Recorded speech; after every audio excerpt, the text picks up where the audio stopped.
punya titel saya. Mohon maaf kalau saya curhat di sini ya. Tapi Anda sebagai seorang muslim. Oh, tidak penting itu. Enggak penting. Bagi saya penting. Bagi saya penting. Saya akan tanya kepada Anda umat Nabi Muhammad. Mohon maaf. Biarkan saya dan Tuhan yang tahu. Oh iya, oke, itu mah gaib. Cuma saya mau tanya, Anda umat Nabi Muhammad atau tidak? Troktek, apakah Tuhan, Yesus itu Tuhan? Itu tidak penting buat saya. Ya Hadi, ya Bashir, ya Tabibi, Nabi Allah, khairul khalqi jami'an, lahu a'la manasibi wal marati, salatullahi subhanallah. Bismillahirrahmanirrahim. Assalamualaikum warahmatullahi wabarakatuh. Kaum muslimin yang dirahmati Allah, semoga Allah senantiasa curahkan segala rahmat, segala nikmat yang berkepanjangan dan tiada akan berujung dari dunia hingga akhirat, insyaallah. Dan Allah pun kumpulkan kita para kaum muslimin di bawah naungan aras Allah beserta para nabi, beserta para orang-orang yang Allah kasihi, Allah sayangi, Allah cinta, insyaallah di bawah naungan aras Allah kelak, di mana tiada naungan selain daripada naungannya, insyaallah. Amin amin Allahumma amin. Kaum muslimin, pada kesempatan sore hari ini ya, sore menjelang maghrib ini, saya akan membuat sebuah video dan saya akan menunjukkan ataupun memviralkan ya seorang anak muda yang begitu tidak punya adab ketika dia mencela-cela ya para guru-guru kita, para ustadz-ustadz kita, para dai-dai kita ya, yang dimana pemuda ini dengan lantang ya membenarkan apa yang disampaikan oleh orang-orang Kristen dan menyalahkan orang-orang yang menjadi pembicara pihak Islam ya, yakni guru-guru kita ya, Ustadz Ali dan juga Ustadz Maskur ya. Beliau berdua dibuat malu oleh perilaku anak muda yang tidak punya adab ini. Dan sebagaimana Pao Zhang ya, Pao Zhang pun seperti apa yang kita tahu ya, dia sebenarnya bukanlah orang yang mewakili kekristenan, melainkan dia adalah pengadu domba, dan umat Islam pun ikut terjerat oleh kata-kata dustanya ya. Dan anak-anak muda kita sudah mulai liberal, sudah mulai tidak ada adab, tidak ada punya sopan santun, tata krama seperti yang dilakukan anak muda ini. Oke, demikian kaum muslimin videonya. Kalau mengenai Menteri Agama ya, itu orang pencitraan, munafik si Gus Yakut itu ya. Simple saja, HKBP Philadelphia. Prestasinya apa Gus Yakut? Itu sudah ada putusan loh, legalitas dan konstitusional. Ya sudah ada putusan saja Gus Yakut nggak bisa apa-apa, nggak bisa berbuat apa-apa, kan dia menterinya. Ya. Termasuk banyak gereja-gereja yang sudah legal ditutup. Sampai sekarang GKI Yasmin aja kan semua kecewa dengan keputusannya Bima Arya. Peranannya Gus Yakut di mana? Nggak ada. Ya. Lalu ini Menteri Agama kerjanya apa? Ya kan, gereja-gereja yang ditutup sampai hari ini nggak ada yang dibuka lagi. Mau bikin di Cilegon cuma retorika doang si Gus Yakut. Ya sampai sekarang juga sulit. Mau apa lagi? Jadi apa yang sudah dilakukan Gus Yakut buat orang Kristen dan orang-orang minoritas? Sampai hari ini pura di Bekasi masih aja nggak bisa dibangun. Nah, jadi apa? Prestasinya nggak ada. Artinya dia cuman stempel doang. Bahkan itu pondok pesantren yang di Jawa Timur yang sudah ditutup, dia bilang tutup. Lalu dia pura-pura umroh ke Mekah, lalu PLT-nya bikin surat keputusan dibuka lagi. Gus Yakut juga nggak bisa apa-apa. Artinya Gus Yakut ini cuman si gendut yang tambun dan impoten. Itu buat saya ya. Itu dan itu sudah hasilnya kelihatan, nggak ada kerjanya Gus Yakut. Banyak apa deh, nggak ada prestasinya, nggak ada pokoknya. Nah kalau Islam yang bilang moderat radikal ya, justru NU inilah yang membantai 3 juta orang yang dituduh PKI, dibunuh dengan sadis tanpa pengadilan loh ya. Apakah orang-orang ini yang dituduh PKI ini benar PKI? Bukan. Asal mereka sebut lu kafir, bunuh langsung. Ansor ini kan di bawah NU kan. Itu ada yang dengan bangganya si Mat Kampak itu sambil teriak-teriak Allahu Akbar. Ya kan? Berapa banyak kiai NU yang dibunuh oleh PKI? nggak nyampe 100. Berapa banyak yang dibunuh oleh NU, orang yang dianggap PKI? 3 juta. Moderatnya di mana? NU itu basisnya dari Jawa Timur, ya, tetapi gereja itu yang di mana itu kemarin yang ditutup itu di Jawa Timur itu, di beberapa kota itu HKBP, Betani, itu Jawa Timur semua. Yang di Sumeneb, yang di semua, di Pamekasan, yang di Madura, itu basisnya NU semua tuh. Justru gereja-gereja ditutup. Mana Banser? Nggak ada. Ya, jadi nggak ada jasa-jasanya Banser. Banser itu datang Natalan cuma terima nasi bungkus doang, ya kan?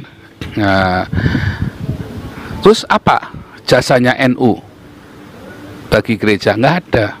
Kalau Gus Dur, Gus Dur sudah dibaptis. Gus Dur itu sudah dibaptis sudah, dan dia percaya Tuhan Yesus.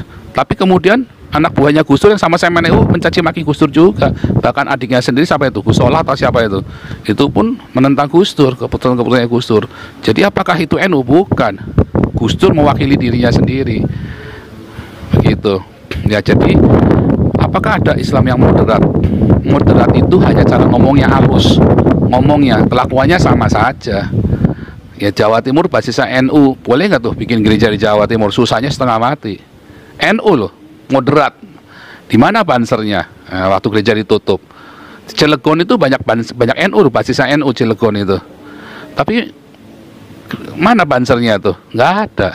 Jadi semua itu hanya omong kosong. Nah, Indonesia itu sudah darurat ya. Nah, kalau bilang nggak darurat salah.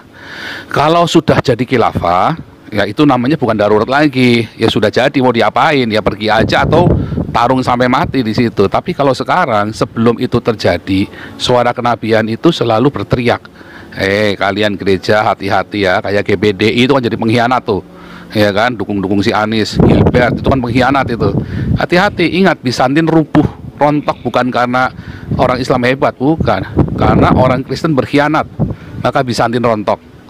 Karena ada uskup-uskup yang berkhianat, bishop-bishop yang berkhianat. Andalusia itu bisa jatuh ke tangan Islam karena ada bishop-bishop yang berkhianat.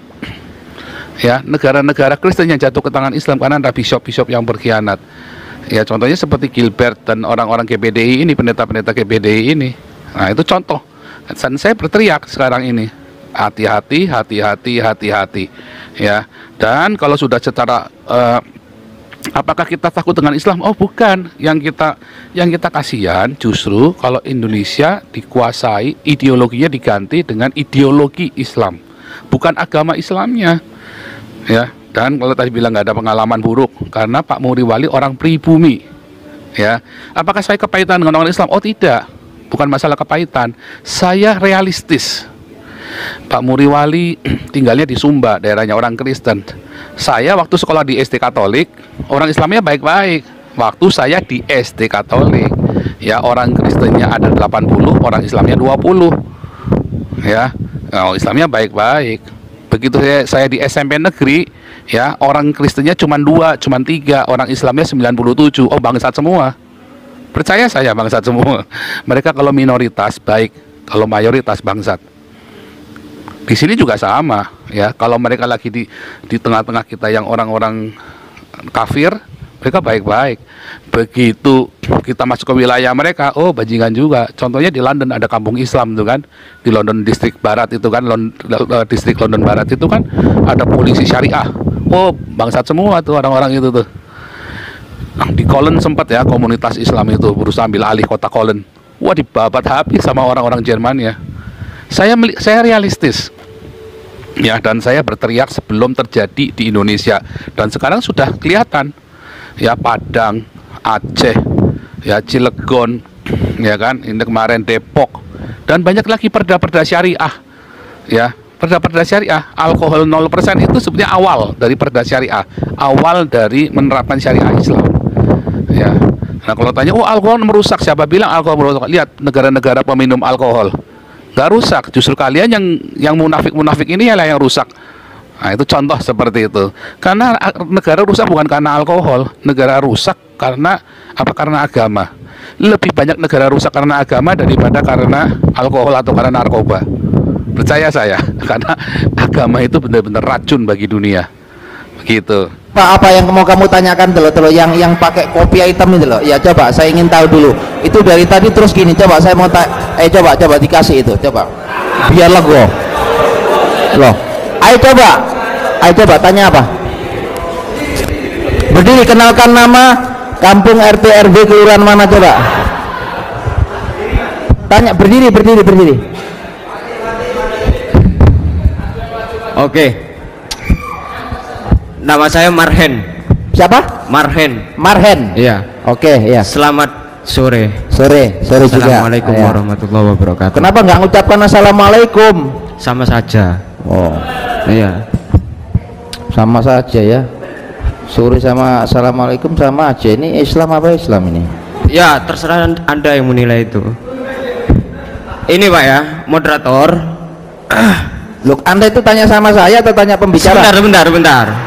Dari awal saya mengikuti kajian ini itu tidak sistematis, itu kan? Tidak sistematis. Judulnya saja membedah keaslian Bible dan Al-Qur'an, itu kan? Melalui tinjauan apa? Arkeolog atau sejarah, antropologi atau apa, kan begitu. Yang dikatakan oleh Pendeta Manurung itu tidak salah, itu loh. Kalau seumpama Pendeta Manurung itu selalu mengaitkan dengan keoriginalan atau keaslian sejarah, itu kan. Bapak Ali ini saya nggak tahu, dari tadi selalu mengaburkan tentang teks. Dan dengan Bapak siapa ini, Mas Ud, saya ragu Bapak moderator, bahwasanya orang Islam menurut hemat saya itu kalahnya di sini, gitu loh. Tidak mengikuti sejarah, sedangkan orang Kristen, orang Nasrani itu selalu mengikuti sejarah. Bagaimana Bapak Ali dan Bapak Mas'ud itu membuktikan bahwasanya Al-Quran adalah kebenaran ilmu kalamullah, gitu loh.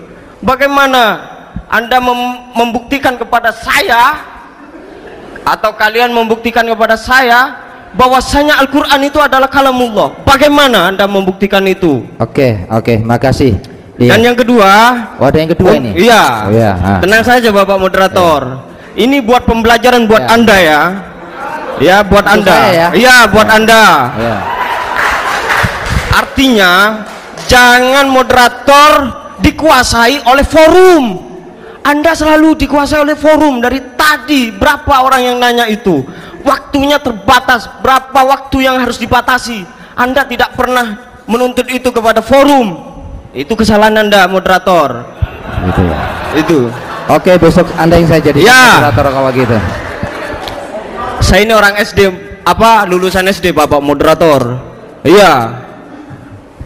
Boleh dicek rumah saya di Gubeng. Lulusan SD, ndak tamat itu SD-nya. Ndak punya titel saya. Mohon maaf kalau saya curah di sini ya. Tapi Anda sebagai seorang Muslim. Oh, tidak penting itu. Enggak penting. Bagi saya penting. Bagi saya penting. Saya akan tanya kepada Anda umat Nabi Muhammad. Mohon maaf.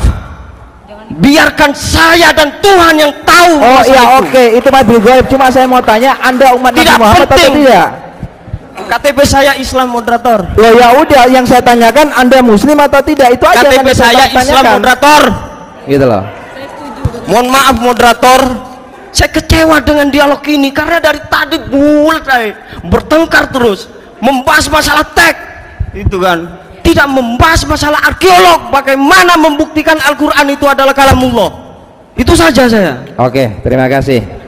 Ya udah, terima kasih. Dan yang kedua, loh, tadi sudah kedua. dan yang pertama itu Tadi Anda sudah bilang kedua. Buat Pendeta Manurung, biar adil, kan nanti ada toleransi di sini, biar tidak ada gap di luar, itu loh. Biar tidak selalu bentrok teks, apakah Tuhan, Yesus itu Tuhan, itu tidak penting buat saya. Nah, yang kedua, buat Pendeta Manurung, bagaimana pendeta membuktikan kebenaran Bible itu kepada kaum Yesus atau hamba-hambanya Yesus atau domba-dombanya Yesus? Bagaimana menurut kajian arkeolognya ya? Terima kasih. Oke, selamat siang. Ya. Selamat sore. Yang tadi kamu ya, yang dimana anak muda itu mulutnya 11-12 dengan pauzang, ya, mengaku KTP-nya muslim, ya. Namun ketika ditanya agamanya apa, dia malu mengakui agamanya. Itu apa? Padahal agama itu adalah identitas, ya, yang dimana Islam mengajarkan kita mesti mempunyai adab, apalagi terhadap para guru-guru. Kita harus mempunyai tata krama. Hendaklah kita takut, hendaklah kita segan oleh karena perintah Nabi, ya.